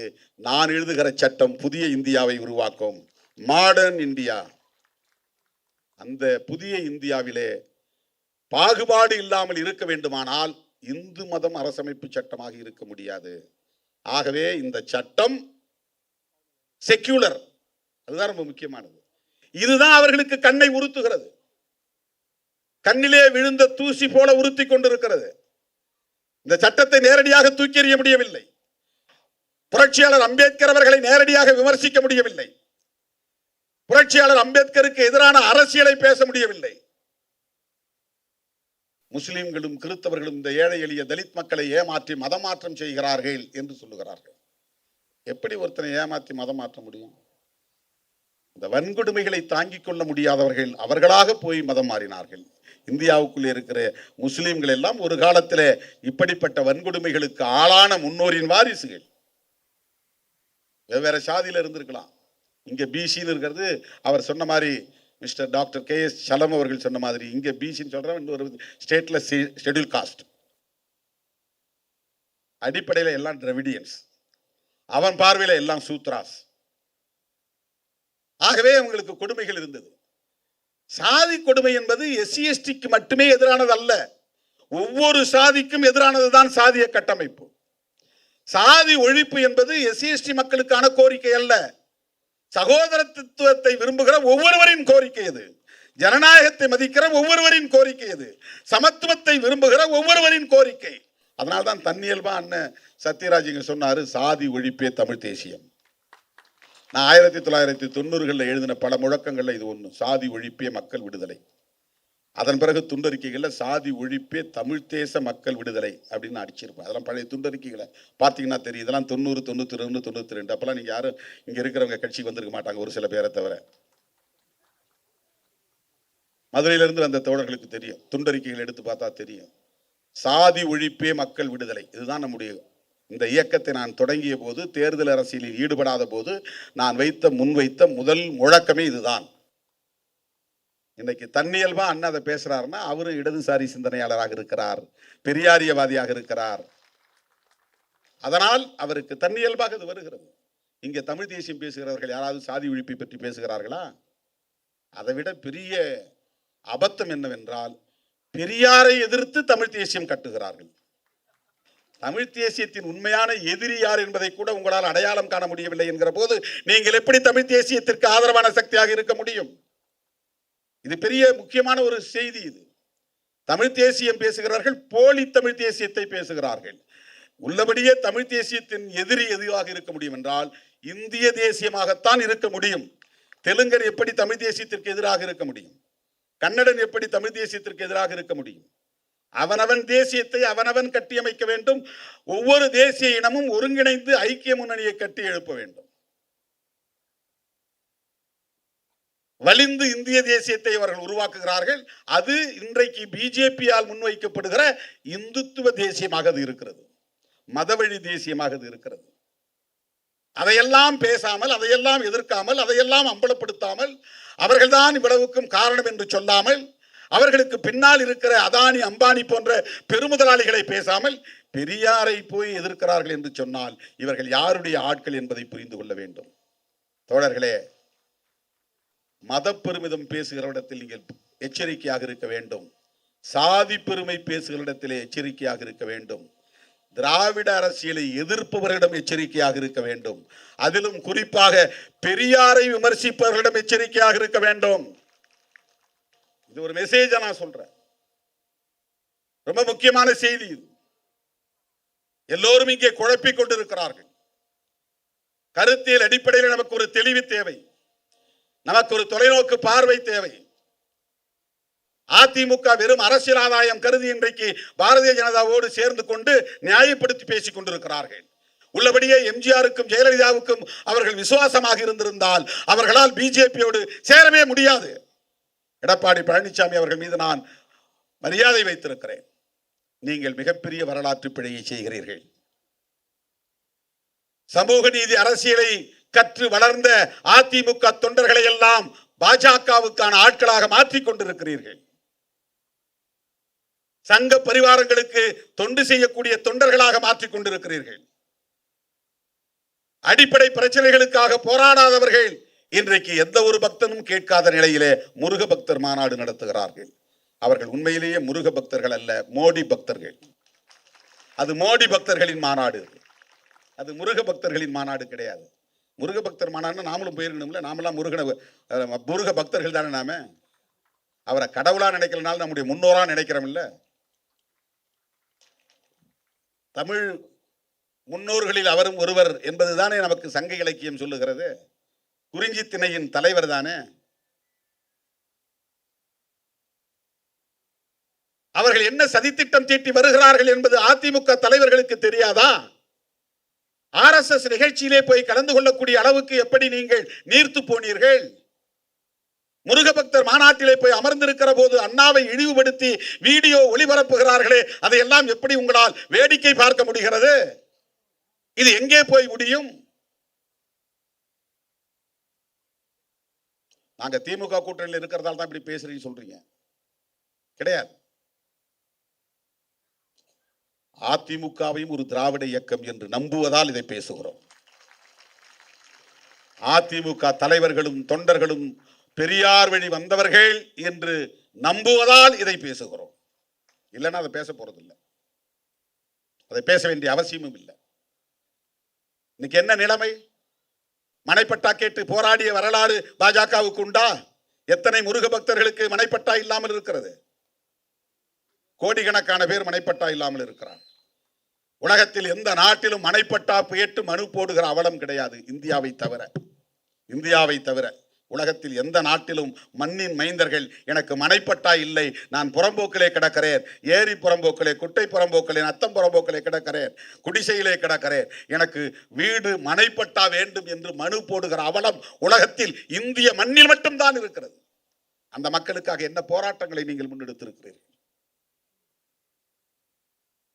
மண்ணுரிமை போராட்டம் நடத்தியவர்கள் விடுதலை சிறுத்தைகள். மனைப்பட்டா இல்லாத அனைவருக்கும் மனைப்பட்டா வழங்க வேண்டும் என்று கோரிக்கை வைத்து 5 கோரிக்கைகளை முன்வைத்து நாம் போராட்டம் நடத்தி இருக்கிறோம். ஃபீல்டுக்கே வராதவன் இன்னைக்கு உட்கார்ந்துட்டு எங்கே ஒரு மூலையில ஃபேஸ்புக்கில் எழுதிட்டு இருக்கிறான். அவனுக்கு ஃபீல்டு எக்ஸ்பீரியன்ஸ்னா என்னன்னே தெரியாது. 1 கிலோமீட்டர் தூரம் அவன் பயணித்தாதான் தெரியும் இந்த சாதி இறுக்கம் நிறைந்த சமூக கட்டமைப்பிலே பாயிண்ட் டு பாயிண்ட் டிராவல் பண்றது எவ்வளவு பெரிய ஸ்ட்ரகிள்ங்கிறது அவனுக்கு தெரியாது. ஒரு கொடியேற்றுவது என்பது எவ்வளவு பெரிய யுத்தம் என்பது களத்தில் நிற்கிற நமக்குத்தான் தெரியும். இந்த மக்களுக்கான பிரச்சனைகளை வெளிச்சம் போட்டு அம்பலப்படுத்தியது இந்த இயக்கம். அதெல்லாம் யாரும் புரிந்து கொள்ள முடியாது. சோசியல் மீடியாவில் கண்டவெல்லாம் கண்டதை எழுதுறான். நான் அவர்களுக்காக பேசவில்லை. என்னை பின்பற்றக்கூடிய உங்களுக்கு ஒவ்வொரு தளத்திலும் ஒவ்வொரு களத்திலும் கொள்கை அடிப்படையிலான புரிதல் தேவை. கொள்கை அடிப்படையிலான புரிதல் தேவை. அவன் சொல்ற மாதிரி ஏதோ டிஎம்கேவோட இவங்க டைப் ஆயிட்டாங்க, அதனால தான் இப்படி ஏடிஎம்கே பக்கம் போகாம இருக்கிறாங்க அப்படின்னு இந்த கட்சியின் தொண்டன் புரிந்து கொள்ளக்கூடாது, இந்த கட்சியின் தலைவர்கள் புரிந்து கொள்ளக்கூடாது, தவறாக புரிந்து கொள்ளக்கூடாது. இதை சொல்றதுக்கே ஒரு போல்ட்னஸ் வேணும். நாங்க இவங்களோட சேர மாட்டோம், இவங்களோட சேர மாட்டோம், இவங்களோட நாங்க டிராவல் பண்ணுவோம், தொடர்ந்து டிராவல் பண்ணுவோம் அப்படிங்கிறது அதுக்கு ஒரு கட்ஸ் வேணும். வேற யாராவது சொல்ல சொல்லுங்க பார்ப்போம். அரசியல் களத்தில் எங்களுக்கு ஏற்படுகிற இழப்புகளை பற்றி நாங்கள் கவலைப்படவில்லை. தேர்தல் இழப்புகளை பற்றி, தற்காலிக இழப்புகளை பற்றி, கருத்தியல் ரீதியாக இந்த மண்ணை பண்படுத்திய தலைவர்கள், பெரியார் உள்ளிட்ட தலைவர்கள் இன்றைக்கு விமர்சிக்கப்படுவதை, அவர்களுக்கு எதிரான அரசியல் பேசப்படுவதை அதிமுக போன்ற கட்சிகள் எப்படி வேடிக்கை பார்க்கிறது? இன்றைக்கும் தோழமையோடு தான் இதை நான் சுட்டி காட்டுகிறேன். அதிமுகவை இன்றைக்கும் ஒரு திராவிட இயக்கமாக நம்புவதால், ஒரு தோழமை இயக்கம் என்று கருதி இதை நான் முன்வைக்கிறேன். ஜெயலலிதா அம்மையார் பார்ப்பன சமூகத்தில் பிறந்தவர்தான். அவர் வெறும் தேர்தலுக்கான பிரச்சாரமாக செய்யவில்லை, உளப்பூர்வமாக சொன்னார். பாஜகவிடம் நாங்கள் ஏமாந்து விட்டோம், மோடியிடம் நாங்கள் இனி எந்த காலத்திலும் உறவு வைத்துக் கொள்ள மாட்டோம். அவர் சொன்ன வாக்குறுதியை நிறைவேற்ற வேண்டாமா? ஜெயலலிதா அவர்களின் வழிவந்தவர்கள், RSS இயக்கத்தை எச்சரித்தவர் எம்ஜிஆர். அவர் தமிழ் மண்ணை சார்ந்த எந்த சாதியிலும் பிறக்காதவர். இந்த சாதியில் நான் ஓபிசி அல்லது எம்பிசி அல்லது ஷெட்யூல் காஸ்ட் அப்படின்னு சொல்லக்கூடிய எந்த பட்டியலுக்குள்ளும் வராதவர் எம்ஜிஆர். ஆனால் அவருக்கு இந்த மண்ணின் மீது அக்கறை இருந்தது, இந்த மக்களின் மீது அக்கறை இருந்தது. பெரியார் பேசிய சமூக நீதி அரசியலில் நம்பிக்கை இருந்தது. பெரியார் கொண்டு வந்த எழுத்து சீர்திருத்தத்தை சட்டப்பூர்வமாக்கினார். பெரியார் நூற்றாண்டு விழாவை சிறப்பாக கொண்டாடினார். அந்த எம்ஜிஆர் RSS காரர்களை எச்சரித்தாரா இல்லையா? விமர்சித்தாரா இல்லையா? இன்றைக்கு அவர்கள் எதற்காக இந்த மாநாட்டை நடத்தினார்கள்? என்ன கோரிக்கையை முருக பக்தர்கள் வைத்தார்கள்? மதத்தின் பெயரால் மக்களை பிளவுபடுத்துகிறார்கள். இந்துக்கள் அல்லாதவர்கள் என்கிற பெயரிலே இங்கே சமூக பிளவினையை உருவாக்க பார்க்கிறார்கள். ஒரு காலத்தில் தேச பிரிவினை என்கிற கருத்து இருந்தது. இன்றைக்கு சமூக பிரிவினைவாதம் என்பது இங்கே நடக்கிறது. சமூக பிளவினைவாதம் நடக்கிறது. இதை செய்யக்கூடிய அரசியல் தான் சங் பரிவார் அரசியல். இதுதான் இந்துத்துவா. சிவபெருமானை பற்றி பேசுவதோ மகாவிஷ்ணுவை பற்றி பேசுவதோ அல்ல இந்துத்துவா. அது ஹிந்துயிசம், இது Hindutva. Hinduism is entirely different from Hindutva. Hindutva is an agenda of Sangh Parivars. Hinduism அப்படிங்கிறது மக்களுடைய நம்பிக்கை, அது ஒரு நம்பிக்கை, அது ஒரு பிலீஃப். Hinduism. இந்துத்துவா என்பது சங் பரிவார்களின் செயல் திட்டம். அது அதுல ஒன்று கான்ஸ்டிடியூஷனை தூக்கி எறிவது, ஸ்டேட் ரிலீஜனை டிக்ளேர் செய்வது, இந்தியா அல்லது பாரத் என்கிற பெயரை மாற்றி இந்துஸ்தான் அல்லது இந்து ராஷ்டிரா என்று டிக்ளேர் செய்வது. இதெல்லாம் நடந்தா என்ன ஆகும்? 2000 வருஷங்களுக்கு பின்னால் மீண்டும் இந்தியா போகும். 2000 வருஷங்களுக்கு முன்னால் எப்படி இந்தியா இருந்ததோ அப்படித்தான் இந்தியா போகும்.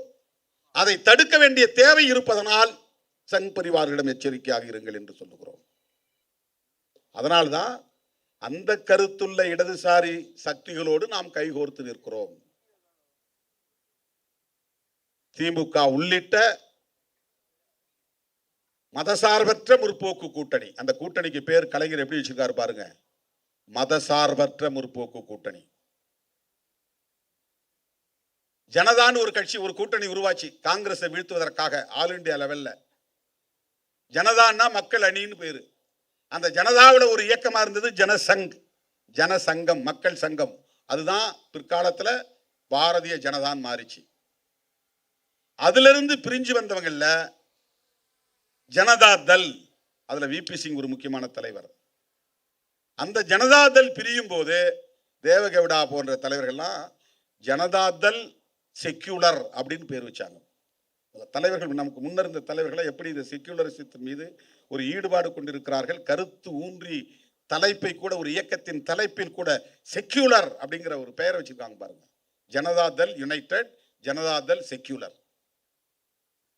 செக்யூலரிசம்ங்கிறது நீண்ட நாட்களாக அரசியல் புழக்கத்தில் இருந்து வருகிறது. அதற்கு என்ன காரணம் என்றால், வளர்ந்து வருகிற போதே பாரதிய ஜனதா எப்படிப்பட்ட அரசியலை முன்னெடுக்கும் என்பதை தொலைநோக்கு பார்வையில் புரிந்து கொண்டு முன்னுணர்ந்து தலைவர்கள் அப்படி பெயரை வைத்திருக்கிறார்கள். திமுக உருவாக்கிய அணிதான், நாமும் அதில் இடம்பெற்றிருக்கிறோம். அந்த அணியின் தலைப்பே, பெயரே மதசார்பற்ற முற்போக்கு கூட்டணி. இது லோக்கல்ல, ஸ்டேட், மாநில அளவிலான சட்டமன்ற தேர்தலுக்கு உருவான அணிதானே. இங்க என்ன செக்யூலர் ஃப்ரண்ட் தேவையில்லையே அப்படின்னு சொல்லலாம். தேசிய பார்வை இருப்பதனால், ஆல் இந்தியா விஷன், ஒரு தேசிய பார்வை இருப்பதனால் செக்யூலர் என்பது முக்கியமானது என்பதை உணர்ந்த காரணத்தினால் தான் அன்றைய திமுக தலைவர் முத்தமிழறிஞர் கலைஞர் அந்த கூட்டணிக்கு மதசார்பற்ற முற்போக்கு கூட்டணி என்று பெயர் வைத்திருக்கிறார். நாம் அதெல்லாம் இணைஞ்சு இயங்குவதற்கு இதுவெல்லாம் ஒரு காரணம். இப்படிலாம் தான் ஐடியாலஜிக்கலாக நாம் இணைஞ்சு நிற்கிறோம். இன்னைக்கு ஐயா 83 வயது, காயல், டாக்டர் காயல் மௌலானா, காயல்பட்டினத்திலிருந்து வந்திருக்கிறார். விடுதலை சிறுத்தைகள் கட்சியில் இன்னைக்கு இணைந்து விட்டார். கிட்டத்தட்ட 50-60 ஆண்டுகள் 60 ஆண்டுகள் அதிமுகவிலே பயணம் செய்த பெரியவர், மூத்தவர், ஒரு இஸ்லாமியர். He joined in our party today. He traveled more than 50 years in ADMK, Dravidian politics. ஏன் அவர் நம்மகிட்ட இணைச்சிருக்கு? செக்யூலர், மத சார்பின்மை என்கிற அரசியல் தான். ஏடிஎம்கே அதை பொருட்படுத்தாமல் வெறும் அரசியல் ஆதாயத்திற்காக, தற்காப்புக்காக பிஜேபியோடு கூட்டணி வைத்திருப்பதை அவரால் சகித்துக் கொள்ள முடியவில்லை. அவர் எம்ஜிஆரோடும் ஜெயலலிதாவோடும் அரசியல் செய்தவர் என்பதால் அந்த கட்சியில் அவர் ஒரு பாப்புலர் லீடரா இல்லாமல் இருக்கலாம். ஒரு நபரா இருந்தாலும், சாதாரணமான ஒரு பொறுப்பிலே இருந்தாலும், ஐடியாலஜிக்கலா அவர் இங்க கன்வின்ஸ் ஆகி நம்மோடு இணைந்திருக்கிறார். நான் திருச்சிராப்பள்ளியில் சொன்னதை போல மறுபடியும் சொல்ல விரும்புகிறேன். தமிழ்நாட்டு அரசியலை நாம் கூர்மைப்படுத்துகிறோம், கருத்தியல் அடிப்படையில் கூர்மைப்படுத்துகிறோம். சனாதன சக்திகளா, விடுதலை சிறுத்தைகளா என்பதுதான் தமிழ்நாட்டு அரசியல். திமுகவா அதிமுகவா என்பது எலக்டோரல் பாலிடிக்ஸ். அதிமுக இருக்கிற இடத்துல பிஜேபியா அதிமுகவா என்பது எலக்டோரல் பாலிடிக்ஸ். நாங்கள் ஐடியாலஜிக்கல் பாலிடிக்ஸ், கருத்தியல் அடிப்படையிலே இயங்குகிறோம். சனாதன சக்திகளா, விடுதலை சிறுத்தைகளா, தமிழ் மண்ணை நஞ்சாக்க நாங்கள் அனுமதிக்க மாட்டோம். அதிமுக ஒரு வரலாற்று பிழையை செய்கிறது என்கிற கவலையை பதிவு செய்ய வேண்டியது எங்களின் கடமை. தமிழ்நாட்டு அரசியலை மடைமாற்றம் செய்ய, மதவாத அரசியலை நோக்கி மடைமாற்றம் செய்ய பலர் இங்கே பல வேஷம் கட்டி ஆடுகிறார்கள். போலி தமிழ் தேசியம் பேசக்கூடியவர்களும் அந்த அரசியலை தான் இன்றைக்கு முன்னெடுக்கிறார்கள். இதற்கெல்லாம் நாம் ஒருபோதும் இடம் கொடுக்க கூடாது. அண்ணன் சொன்னதை போல சாதி ஒழிப்பே தமிழ் தேசியம், அதுதான் விடுதலை சிறுத்தைகள் முன்வைப்பது. சாதி ஒழிப்புன்னா எதை எதிர்த்து போராட வேண்டியிருக்கும்? சங் பரிவார்களின் பாசிசத்தை எதிர்த்து போராட வேண்டும். தோழர்களே, அந்த அடிப்படையில் தான் விருதுகள் வழங்கும் விழாவுக்கு இன்றைக்கு நாம் தேர்வு செய்திருக்கிற இந்த சான்றோர் பெருமக்கள். அண்ணன் வைத்திலிங்கம் அவர்கள் இங்கே இல்லை. அவர் இருந்தால் ஒரு கோரிக்கை வைக்க நான் எண்ணி இருந்தேன். இருந்தாலும் இங்கே சொல்ல விரும்புகிறேன். புதுச்சேரியில் அடுத்து சட்டமன்ற தேர்தல் முடிந்ததும் நிச்சயம் நம்முடைய கூட்டணி அங்கே ஆட்சி அமைக்கும். இந்தியா கூட்டணி, விடுதலை சிறுத்தைகளும் இடம்பெற போகிற கூட்டணி.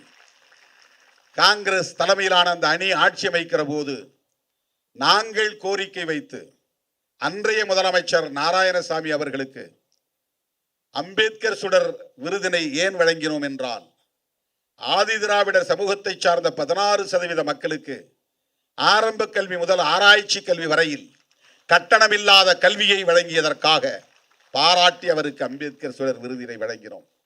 அதன் பிறகு அவரையும் சமூக நலத்துறை அமைச்சராக இருந்த அண்ணன் கந்தசாமி அவர்களையும் வைத்துக்கொண்டு நான் பத்திரிகையாளர்களிடம் பேசுகிற போது ஒரு கோரிக்கை வைத்தேன். அது SC/ST மக்களுக்கானதாக மட்டுமில்லாமல் அனைத்து சமூகங்களை சார்ந்த, OBC சமூகங்களை சார்ந்த மாணவ செல்வங்களும் பயன்பெறக்கூடிய வகையில் கல்வியை கட்டணம் இல்லாமல் வழங்க வேண்டும் என்ற கோரிக்கையை வைத்தோம். தமிழ்நாட்டிலும் அந்த கோரிக்கை வைக்கிறோம். முதலில் நம்மால் பாண்டிச்சேரியிலே அதை சாதிக்க முடியும். அண்ணன் வைத்திலிங்கம் அவர்கள் இன்றைக்கு காங்கிரஸ் கட்சியின் தலைவராக இருக்கிறார்.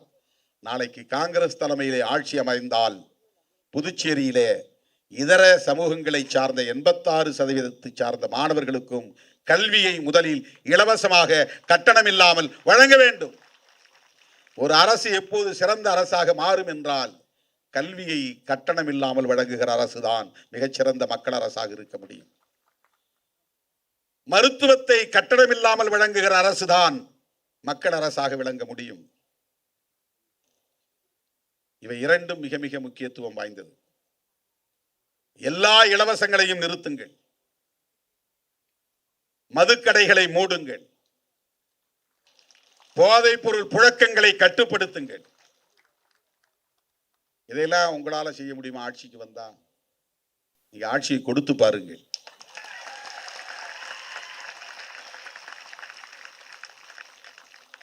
மற்றவங்க மாதிரி நானூறு ரவுடின்னு நாங்க பேச வரல. சார் என்னையை ஏத்துங்க, நானூறு ரவுடி தான். சார் என்னையை ஏத்துங்க, நானூறு ரவுடி தான். ஏன்னா சொல்றது எல்லாருக்கும் எளிது, செய்ய முடியுமான்னு ஒரு கேள்வி வரும். புரட்சியாளர் அம்பேத்கருக்கு அந்த எண்ணம் இருந்ததால் தான் இப்படி ஒரு அரசமைப்பு சட்டத்தை எழுத முடிந்தது. அந்த எண்ணம் இல்லைன்னா எழுத முடியல. இதே எஸ்சி சமூகத்திலே இன்னொரு ஆள் யார் கையிலையாவது இது கிடைச்சிருந்து, ஒரு பெரிய ஸ்காலர் கையில் கிடைச்சிருந்தா, அவர் இப்படி ஒரு அரசமைப்பு சட்டத்தை, மதசார்பற்ற அரசு என்கிற ஒரு நிலையை ஏற்றிருப்பாரா, செய்திருப்பாரா என்பது கேள்விக்குறிதான். இந்த சமூகத்தில் எத்தனை பேர் நாங்கள்லாம் அப்படி பிறந்தவங்க, இப்படி பிறந்தவங்க, எங்களுக்கு அம்பேத்கர் தலைவர் இல்லைன்னு சொல்றவங்களாம் இருக்கிறான். சிவபெருமான் வர்க்கத்தை சார்ந்தவர்கள் நாங்க. ஏன்னா அவர் சுடலையாண்டின்னு கூப்பிடுறாங்க.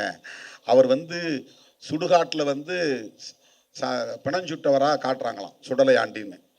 அதனால இவனும் தன்னை பிணஞ்சுடுறவன் நினைச்சுக்கிட்டு எங்க சாதிங்கிறான். ஏதோ ஒரு காரணம் சொல்றான். சிவபெருமான் தமிழர் அப்படின்னு கூட வச்சு, தமிழ்ச்சங்கத்தின் முதல் தமிழ்ச்சங்கத்தின் தலைவர்ங்கிற கருத்து உண்டு. சிவபெருமான் ராவணனே தமிழ்ச்சங்கத்தில் இருந்தவர், மிகச்சிறந்த தமிழ் அறிஞர் அப்படிங்கிற கருத்து உண்டு.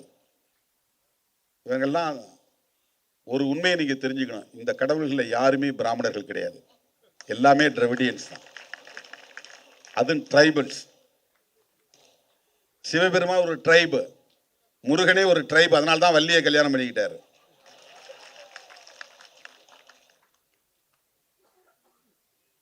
குறவர்னா குறுகி போன சமூகம்னு அர்த்தம். குறுந்தொகைங்கிறோம் இல்லையா, குறுகி போனவர்கள்னு அர்த்தம். பெரிய விரிந்த ஒரு சமூகமா, தமிழ் சமூகமா இருந்தவங்க மெல்ல மெல்ல மெல்ல மெல்ல மெல்ல அவங்க ஒரு அடையாளத்தில் குறுகி போனவங்க குறவர். அந்த சமூகத்தின் தலைவன் அப்படிங்கிறதுனால தான் குறிஞ்சி தலைவன். யாரு குறிஞ்சி தலைவன்? யாரு? முருகன் அப்படின்னா அழகன் அர்த்தம், வேற ஒன்றும் கிடையாது. முருகன்னா அழகு, முருகன் என்றால் அழகன் என்று பொருள். பிராமணர் சமூகத்திலிருந்து ஒரே ஒரு கடவுள் கூட கிடையாது. அந்த காலத்துல வேதிக் மதத்தில் இருந்துச்சா என்ன நமக்கு தெரியல. இவங்க யாரு கிருஷ்ணன் கூட அவங்க கடவுள் கிளைம் பண்ண முடியாது. பரசுராமரை தான் பிராமணர்ன்றாங்க. அவர் ஒரு ரிஷி. அவருக்கு எங்கேயும் கோயில் இருக்கிறதா நமக்கு தெரியல. பிரம்மனுக்கு கூட பெருசா எங்கேயும் கோயில் இருக்கிற மாதிரி தெரியல. சிவனுக்கு இருக்கும், திருமாலுக்கு இருக்கும், அப்புறம் முருகனுக்கு இருக்கும், விநாயகருக்கு இருக்கும். இவங்க எல்லாமே நான் பிராமின்ஸ் தான். நம்ம அதுக்குள்ள போக வேண்டாம், அது அல்ல நம்முடைய நோக்கம். மதச்சார்பின்மை என்கிற கருத்தின் அடிப்படையில் தான் இந்திய அரசியல் கூர்மைப்பட்டு வருகிறது. நாம் எந்த பக்கம்? அப்படி பார்க்கிற போது அதிமுக இன்றைக்கு பாஜக பக்கம் நிற்பது சரியா? இது தமிழ்நாட்டு அரசியலுக்காக பேசவில்லை, திமுக அணியில் இருப்பதால் பேசவில்லை, திமுக கூட்டணியின் வெற்றிக்காக பேசவில்லை, இந்த தேசத்தின் பாதுகாப்புக்காக பேசுகிறோம். சங் பரிவார் கும்பலிடமிருந்து கருத்தியல் அடிப்படையிலே இடதுசாரிகள் அணிதிரண்டு இந்த தேசத்தையும் மக்களையும் காப்பாற்ற வேண்டும் என்பதற்காக பேசுகிறோம். அந்த அடிப்படையிலே வைத்திலிங்கம் அவர்களுக்கு நான் விடுக்கிற அந்த வேண்டுகோள், பாண்டிச்சேரியிலே கட்டணமில்லாத கல்வியை வழங்க நீங்கள் முன்வர வேண்டும். அது தமிழ்நாட்டிலும் ஒரு தாக்கத்தை ஏற்படுத்தும். தமிழ்நாட்டில் பின்னால் ஆரம்ப கல்வி முதல் ஆராய்ச்சி கல்வி வரை கட்டணமில்லாமல் வழங்குவதற்கு தமிழ்நாடு அரசும் முன்வர வேண்டும். இதுதான் எங்களுடைய கோரிக்கை. கோரிக்கை வைக்கக்கூடியவர்களாகவே நீண்ட காலம் இருக்க போவதில்லை. மக்கள் எங்களை ஏற்றுக்கொள்ளுகிற காலம் வரும். அதிகாரத்தை நீங்களும் எடுத்து ஆண்டு பாருங்கள் என்று சொல்லுகிற காலம் கனியும். இவையெல்லாம் நம்பிக்கைக்காக நான் சொல்லவில்லை, எனக்கும் குறி சொல்ல தெரியும்.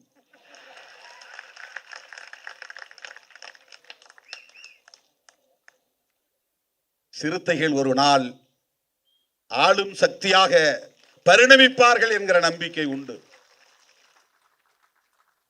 எனதருமை தோழர்களே, என்னுடைய அழைப்பை ஏற்று இந்த நிகழ்வுக்கு வருகை தந்த உங்கள் அனைவருக்கும் நன்றி சொல்லி, வழக்கம் போல இந்த கொடையை அளிப்பவர்கள் இன்னும் சிலர் தரவில்லை, ஒரு 20-25 பேர். அவர்கள் ஓடிவிடக்கூடாது, இருந்து வழங்க வேண்டும் என்று கேட்டுக்கொண்டு, இந்த நிகழ்ச்சியில் இரா செம்மல் பெயர் விடுபட்டு போனது, அவரும் நன்கொடை வழங்கியிருக்கிறார், அவருக்கும் நன்றி. பணம் எடுத்து வந்தவர்கள் இருந்து வழங்கிவிட்டு போக வேண்டும் என்று கேட்டுக்கொண்டு, நான் விடுத்த அழைப்பை ஏற்று கோட்டு சூட்டோடு வந்து இந்த நிகழ்வை சிறப்பித்த என் உயிரின் உயிரான விடுதலை சிறுத்தைகளுக்கு சிறப்பான நன்றியை சொல்லி, நம்முடைய அழைப்பை ஏற்று இந்த விருதுகளை பெற்ற சான்றோர் பெருமக்களுக்கும் நன்றி சொல்லி முடிக்கிறேன். நன்றி, வணக்கம்.